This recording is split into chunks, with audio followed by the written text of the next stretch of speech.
teman-teman yang bertanya di kolom komentar sedikit agak telat untuk proses pembalasannya ya teman-teman. Jadi banyak yang bertanya di kolom komentar dan pada kesempatan hari ini saya balas langsung dengan VT atau video tutorialnya ya teman-teman. Ini adalah tanaman cabai rawit Pelita 8F1 usia 116 hari setelah tanam. Jadi setiap hari saya update per hari ya teman-teman. Dan kemudian ada yang bertanya di kolom komentar ya, katanya jarak tanam berapa katanya bang. Kemudian awal generatif, kenapa pucuk daun macet, apa penyebabnya, dan kemudian busuk batang apa obatnya. Dan kemudian di kolom komentar juga ada yang bertanya, saya tanam juga Pelita 8F1 banyak yang layu dan mati ya teman-teman. Dan kemudian apakah benih turunan cabai rawit Pelita 8F1 itu sama hasilnya dengan cabai rawit Pelita 8F1 yang kita beli di pasaran ya teman-teman. Oleh karenanya maka simak terus videonya sampai selesai untuk video kali ini ya teman-teman.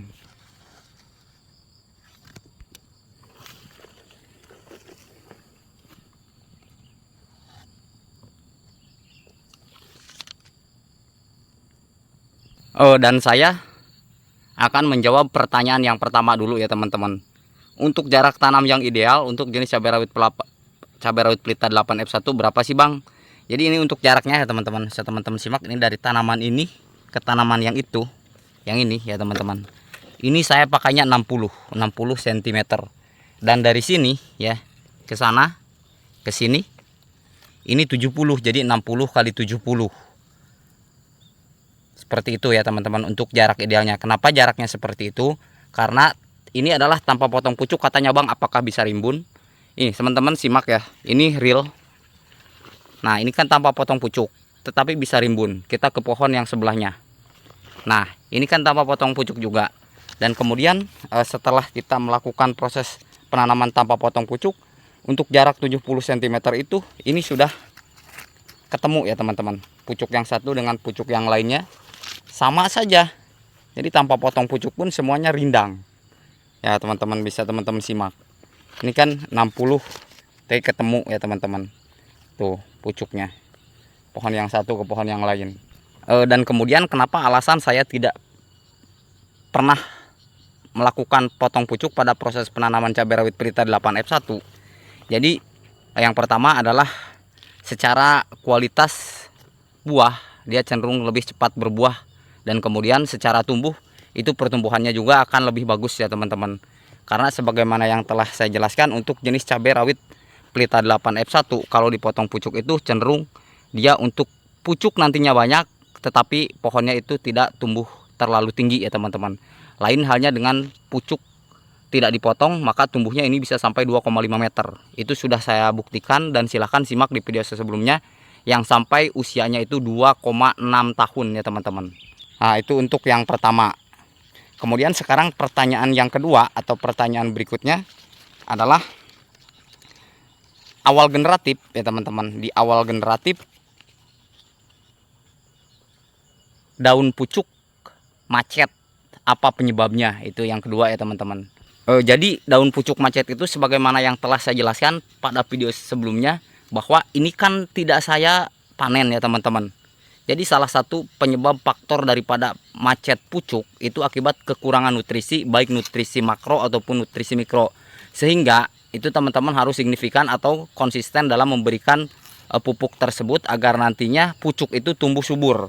Kemudian yang keduanya adalah melakukan proses perawatan. Bisa saja pucuk itu mandek diakibatkan daripada penyerangan hama, baik itu trips atau tungau.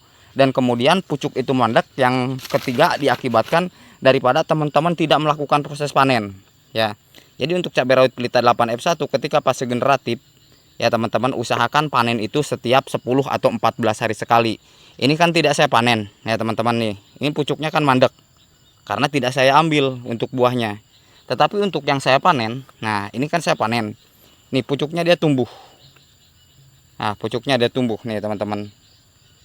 Ya pucuknya dia tumbuh. Jadi satu, pemberian pupuk yang konsisten. Yang kedua adalah pemberian insektisida atau fungisida yang konsisten atau teratur. Kemudian yang ketiganya di fase generatif adalah pemanenan yang sesuai jadwal yang telah saya anjurkan pada video sebelumnya. Itu untuk penjelasan kenapa pucuk itu mandek ya teman-teman. Dan kemudian perawatan pucuk itu juga ya harus teman-teman konsisten dengan menggunakan asam amino, kemudian dengan menggunakan demolis atau abasel untuk proses perkembangan perawatan pucuknya ya teman-teman. Karena sebagaimana yang telah saya jelaskan, kalau salah-salah ya tanaman cabai itu bukan hanya sekedar kita langsung menanam kemudian kita tidak dirawat, tetapi tanaman cabai itu adalah tanaman yang harus rutin sekali kita urus ya teman-teman, agar buahnya lebat seperti ini. Dan kemudian pertanyaan yang selanjutnya di kolom komentar adalah, Bang, busuk batang apa obatnya? Nih teman-teman, nih, nah ini kan sisa pengaplikasian kemarin. Jadi busuk batang itu bisa diobati dengan Nordok, bisa diobati dengan Kopsid ya teman-teman, atau bisa diobati dengan Antrakol, atau bisa diobati dengan Mancozeb.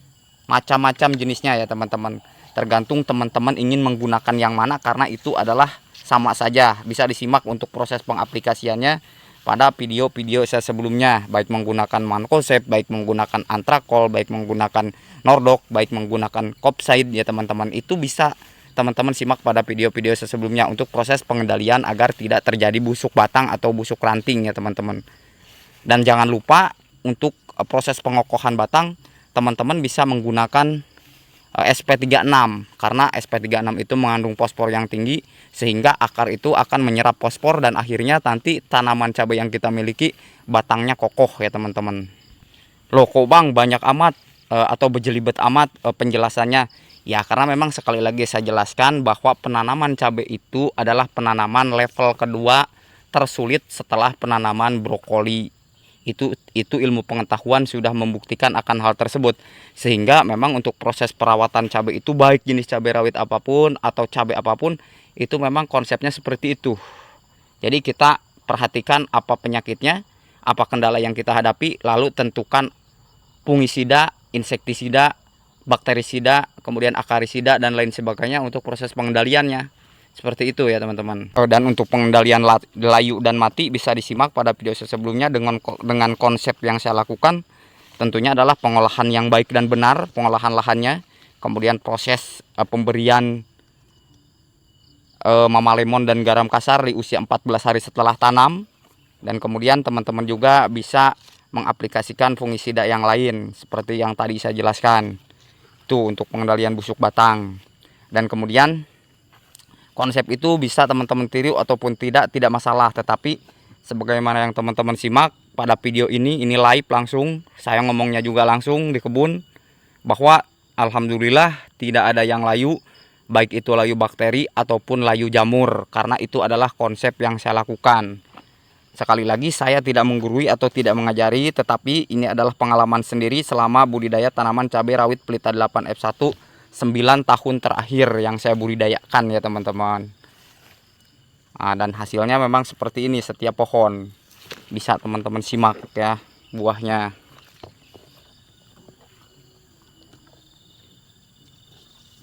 Nah, untuk buahnya teman-teman simak, ini real langsung di kebun. Sore hari, abaikan kualitas gambar yang agak gelap karena memang ini sore hari. Dan ini pertanyaan terakhir, simak terus videonya sampai selesai agar teman-teman paham bagaimana cara saya untuk menanggulangi hal-hal yang tadi saya bilang di awal ya teman-teman.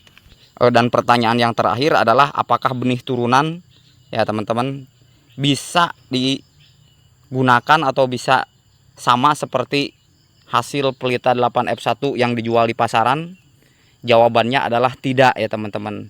Tidak 100% bahwa benih cabai turunan dari rawit Pelita 8F1 itu nyaris sama atau 100% sama dengan benih cabai rawit yang kita buat sendiri ya teman-teman.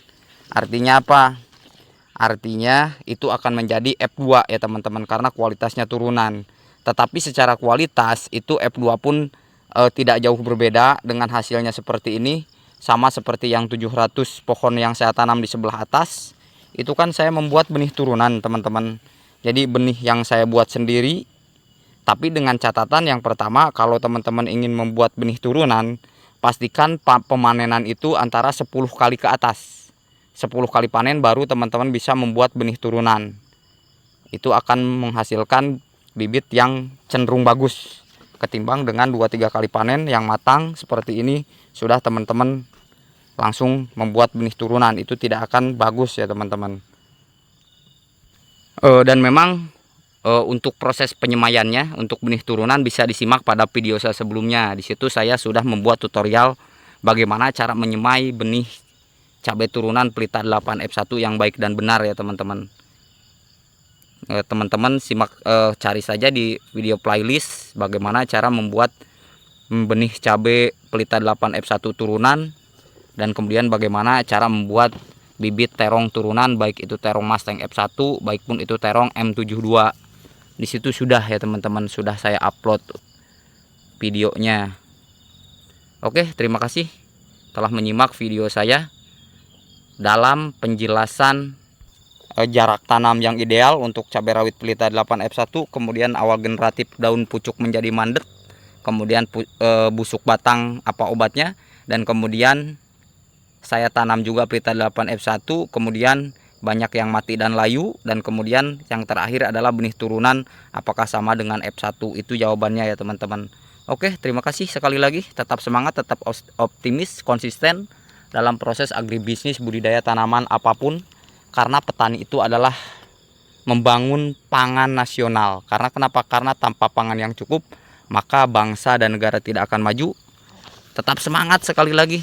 Salam sukses dari saya, Bos Terong, dimanapun Anda berada.